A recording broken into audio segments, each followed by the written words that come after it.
Marcus walked down the dimly lit sidewalk, his steps slow and heavy, weighed down by the weight of yet another disappointment. The cool night air brushed against his skin, but it wasn't nearly as cold as the sinking feeling in his chest. He had just left a job interview, another one that had ended in rejection. The recruiter had been polite, his words carefully chosen to soften the blow, but Marcus had seen it coming the moment he walked through the door. The same skeptical glances, the same hesitant nods, the same empty promises. "We'll keep your resume on file. We'll reach out if anything comes up." He had heard it all before. He exhaled sharply, stuffing his hands into the pockets of his worn-out jacket as he kept walking. The streets were damp from an earlier rain, the glow of neon signs reflecting off the slick pavement. The city was alive, buzzing with energy, but Marcus felt disconnected from it all. His mind raced with doubts. What now? How much longer can I keep doing this? His bank account was nearly empty, and hope was becoming a luxury he could no longer afford. Lost in thought, he barely noticed the faint sound of footsteps approaching from the opposite direction. Two figures were walking toward him, a woman and a man. As they got closer, Marcus stole a quick glance at them. The woman was young, black, with long curly hair cascading down her shoulders. She wore a light-colored dress that stood out against the dark surroundings. Beside her, a tall white man in a sleek black coat walked with an air of authority, his grip firm on her arm. At first glance, they could have been mistaken for a couple, just another pair lost in the rhythm of the city. But something wasn't right.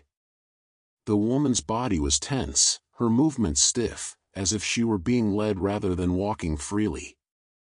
And then Marcus saw her face, her lips pressed into a tight line, her eyes darting around anxiously. As they passed each other, something unexpected happened. The woman reached out, her fingers brushing against his wrist before grabbing his hand in a desperate grip. Marcus's body tensed at the sudden contact. His instincts told him to keep walking, to mind his own business. But then he looked at her. Her wide, frightened eyes locked onto his, silently pleading. She wasn't just reaching out, she was asking for help. For a split second, Marcus hesitated. The man beside her turned slightly, oblivious, but Marcus could feel the threat radiating from him. This wasn't just a misunderstanding. The woman tightened her grip for a brief moment before slowly releasing his hand, her fingers trembling as they fell away. But before she let go completely, she subtly moved her fingers in a gesture, one that Marcus recognized immediately. The distress signal. A chill ran down his spine. His heart pounded in his chest as adrenaline surged through his veins. He had a choice to make. Walk away, like so many others would, or turn back and do something. Marcus exhaled, his jaw tightening. He turned around. Marcus's heart pounded in his chest as he turned around, his breath coming a little quicker. He had seconds, just seconds, to decide what to do. His rational mind screamed at him to keep walking, to mind his own business. Getting involved in a situation like this was dangerous. He had no idea who this man was or what he was capable of. And yet, that look in the woman's eyes haunted him. Fear. Desperation. A silent cry for help. Marcus exhaled slowly, steadying himself. His feet moved before he fully realized what he was doing. He turned and followed them, quickening his pace just enough to close the gap. He watched the way the man's fingers dug into the woman's arm, his grip possessive, controlling. She wasn't pulling away outright, but her body language screamed resistance, stiff shoulders, hesitant steps, eyes darting around as if searching for an escape. Marcus clenched his fists at his sides, his stomach tightening with unease. He had to be careful. If he rushed in too aggressively, it could make things worse. He needed to assess the situation first, to give her a chance to confirm what he already suspected. "Hey!" His voice was firm but controlled as he called out. The man stiffened slightly before turning his head just enough to glance at Marcus. His grip on the woman remained just as tight. Up close, Marcus could see more details: the man's tailored black coat, the expensive watch on his wrist, the way he carried himself with the air of someone used to being in control. His face was sharp, angular, with cold, calculating eyes that flicked over Marcus like he was an inconvenience. "Yeah," the man said, his voice smooth, almost amused. "Something you need?" Marcus ignored him, shifting his attention to the woman. "Ma'am," he said deliberately, keeping his voice calm, "are you okay?" She hesitated. Her lips parted slightly, but no words came out. The man's grip on her arm tightened. Subtle, but enough for Marcus to notice. Enough to make her flinch. Marcus felt his pulse quicken. Every instinct in his body screamed that something was wrong. He took another step forward. "Do you know this man?" he asked, his tone neutral but pointed. The woman swallowed hard. Her eyes flicked to the man, then back to Marcus. The man chuckled under his breath, shaking his head. "This is ridiculous," he muttered. Then, looking directly at Marcus, he said, "She's fine. We're just having a conversation. You can move along now." Marcus didn't move. His eyes stayed on the woman. "You sure about that?" Her hands trembled slightly. The man's fingers pressed deeper into her arm. It was small, barely perceptible, but Marcus saw it. He saw the way her breathing had quickened, how her shoulders had drawn in, how she was shrinking under the weight of something invisible but crushing. And then, as if making a final, desperate decision, she did it again. The same subtle hand signal. The universal distress sign. Marcus's stomach dropped. She wasn't just scared. She was trapped. A surge of adrenaline shot through him. His jaw tightened. His body tensed. There was no more doubt, he had to act. His stance shifted slightly, shoulders squaring. His voice came out lower this time, more dangerous. "Let go of her." The man's expression darkened.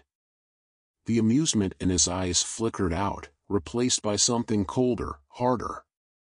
His jaw clenched, and his hold on the woman's arm remained firm. "You don't know what you're getting yourself into," he muttered, his tone edged with warning. Marcus didn't blink. He didn't back down. "I said," he repeated, slower this time, "let her go." For a long second, neither man moved. The air between them thickened, heavy with tension. The sounds of the city, car horns, distant chatter, the hum of neon signs, seemed to fade into the background. Then, just when Marcus thought the man might make a move, the woman took a shaky breath and spoke, her voice barely above a whisper. "Please," she said, her voice breaking. "Help me." That was it. That was all Marcus needed to hear. The moment hung in the air, fragile, like a glass about to shatter. Then, all at once, it did. The man's expression twisted into a sneer. His grip yanked the woman closer as he turned toward Marcus, his body shifting like he was ready for a fight. Marcus barely had time to think before instinct took over. He braced himself. And then everything erupted into motion. Marcus's pulse pounded in his ears as he locked eyes with the man. The tension in the air was thick, pressing down on him like an unseen force. Every fiber of his being screamed at him that this was dangerous, that this man wasn't someone to mess with. But he had already made his choice. He couldn't turn back now. The man, still gripping Jasmine's arm, turned fully to face Marcus. Up close, Marcus could see the sharp lines of his jaw, the cold calculation in his narrowed eyes. He wasn't just angry, he was sizing Marcus up, weighing his options. "I don't know who you think you are," the man said, his voice low and smooth, a quiet menace lurking beneath the words. "But you need to keep walking." Marcus didn't flinch. He kept his gaze steady, even as his heart hammered in his chest. "She doesn't want to go with you." His voice was calm, firm. "Let her go." The man let out a quiet chuckle, shaking his head. "Oh, this is cute," he muttered. His fingers flexed around Jasmine's wrist, and she winced. "You're playing hero, but you don't know what you're getting yourself into." Jasmine swallowed hard. Her body was rigid with fear, but she was watching Marcus now, her eyes filled with something fragile, hope. Marcus took a slow breath, steadying himself. He had no plan, no backup, no way of knowing how this would play out. But he did know one thing: he wasn't walking away. "She asked for help," Marcus said, his voice sharper now. "So you have two choices. You let her go. Or," he took a deliberate step closer, "I make you let her go." The man's expression shifted, something in his eyes darkened, flickering between amusement and irritation. He wasn't used to being challenged. Jasmine took a shaky breath.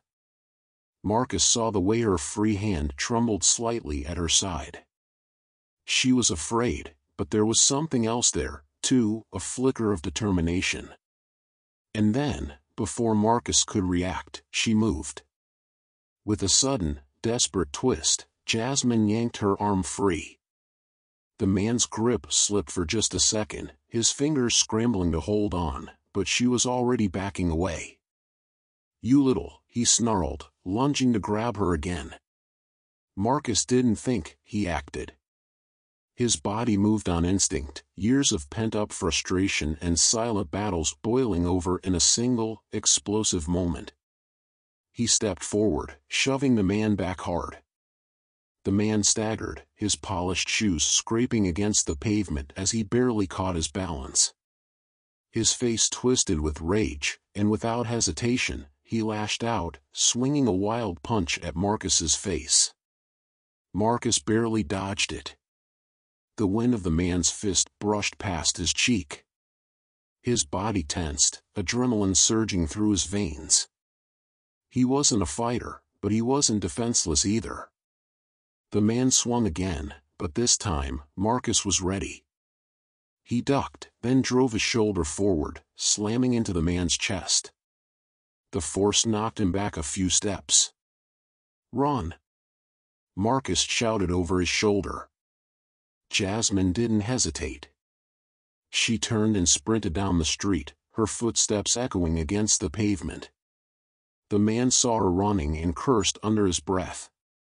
He made a move to go after her. Marcus blocked him.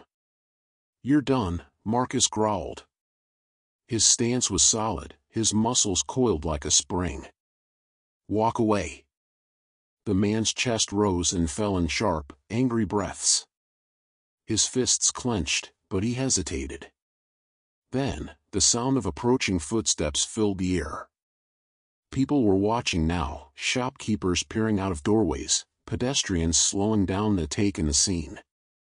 A car rolled by, its headlights sweeping across them. Marcus saw the shift in the man's expression. The calculation. He was out of options. With a slow, venomous glare, the man straightened his coat, brushing imaginary dust from his sleeves. He took one last look at Marcus, a promise of retaliation glinting in his cold eyes.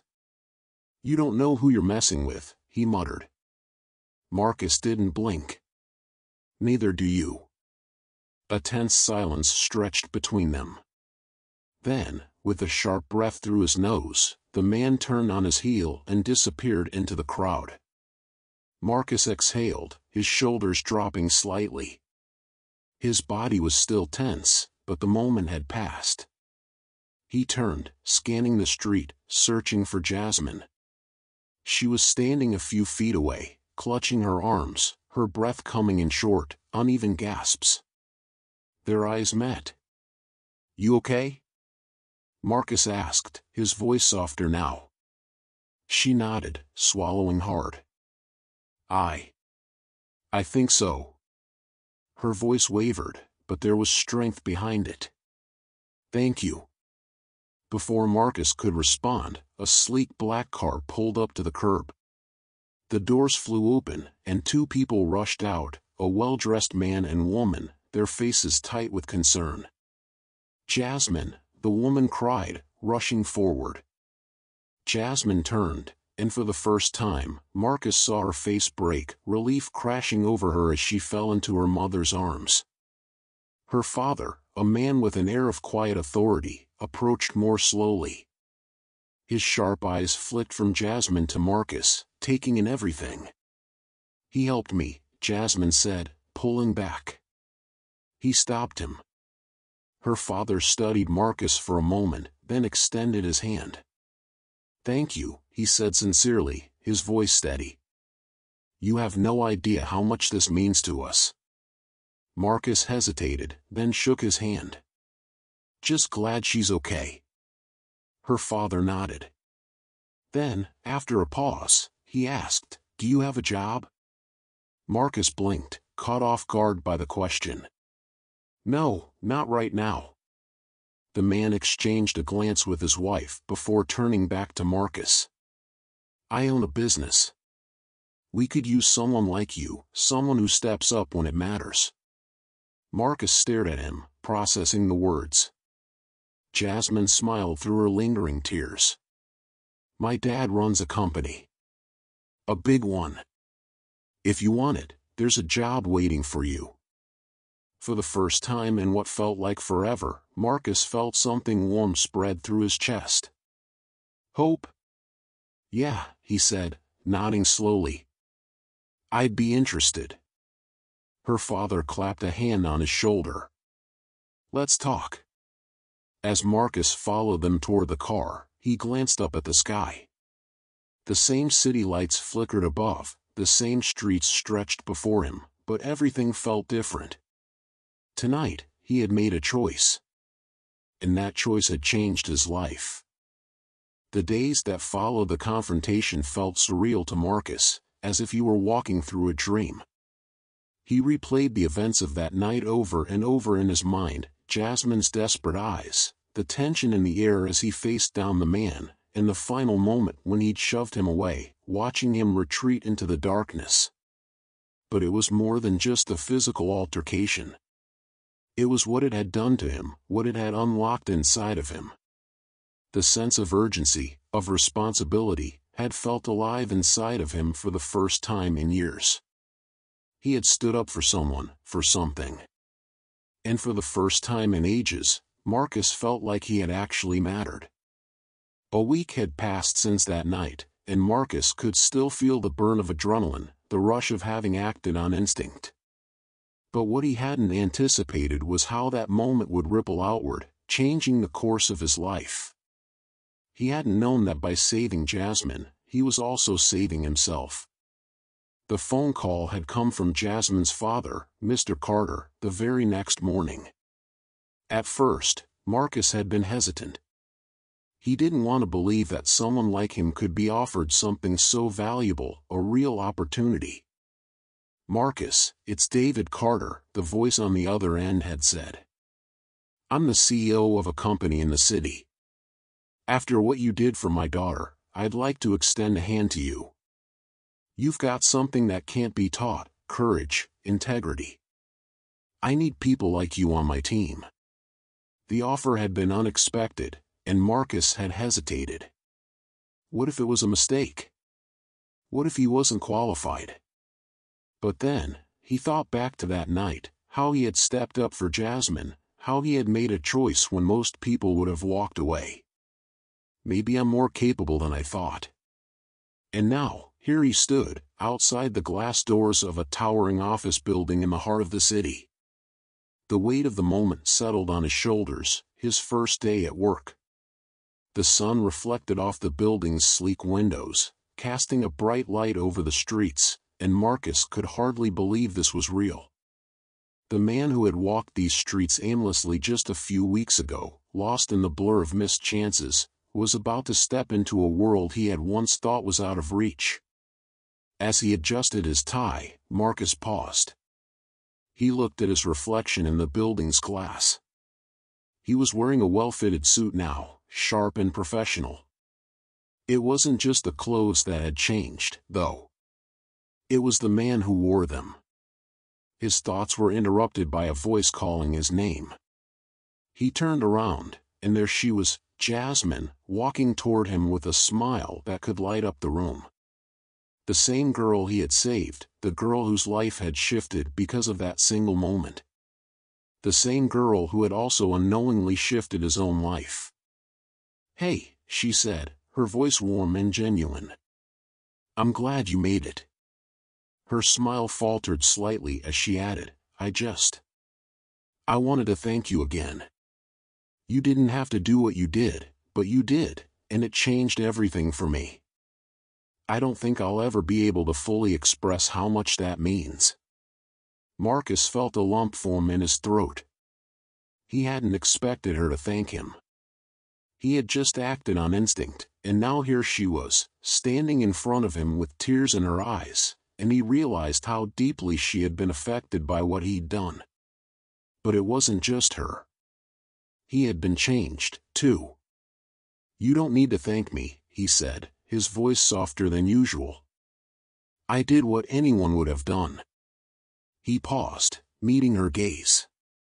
"I just couldn't let it go. I couldn't let you be in danger." Jasmine nodded, her smile returning in full force. "Still," she said, "what you did was heroic. And it's something I'll never forget." Marcus swallowed, trying to push down the overwhelming wave of emotions threatening to rise. He wasn't one to dwell on the past, but something about the way she spoke, the sincerity in her voice, made him realize just how much that night had meant to him. Maybe it wasn't just about saving her, it was about saving himself from the apathy he had been living in. "I'm just glad you're safe," he said, his voice rough. "That's what matters." Jasmine smiled and then glanced around. "Come on, let's head inside. Your first day's about to start, right?" Marcus nodded, following her through the entrance of the building. As they walked through the polished lobby, he couldn't help but feel a strange sense of pride swelling inside him. The polished floors reflected their figures as they moved through the space, Jasmine, walking with grace and ease, and Marcus, feeling both out of place and strangely at home. They stepped into the elevator, and as the doors closed, Jasmine turned to him. "I'm really proud of you, Marcus. I don't think you even realize how big this is. You've already changed your life." Marcus stared at the elevator's buttons, watching the numbers climb, but his mind wasn't focused on them. He was thinking about everything that had led him here, the fear in Jasmine's eyes, the sudden burst of courage he had felt when he faced the man, and how it had all come together to create this moment. "Yeah," he muttered, his voice thick with emotion. "I think I'm starting to realize it." When the elevator doors opened to the office floor, Marcus felt his heart race. This was it. This was his new beginning. As they walked through the halls, Marcus was introduced to his new colleagues, most of them too busy to give him more than a passing glance. But none of that mattered. What mattered was that he was here. And as he settled into his new desk, surrounded by the hum of people who seemed so much more experienced, so much more confident, he couldn't help but feel like he belonged. This was his chance, his moment. He had earned it. His phone buzzed in his pocket, and he pulled it out, seeing a text from Jasmine. "You did good, Marcus. I'm so proud of you. Let me know if you need anything. You've got this." Marcus smiled. He had something he had never had before, purpose. And it wasn't just because of the job, or the suit, or even the office building, it was because he had finally realized that he was capable of making a difference. The same streets he had once wandered aimlessly were now filled with possibilities. And for the first time in a long time, Marcus looked toward the future with hope. The life he had been searching for was no longer out of reach. It was here. And it was just beginning.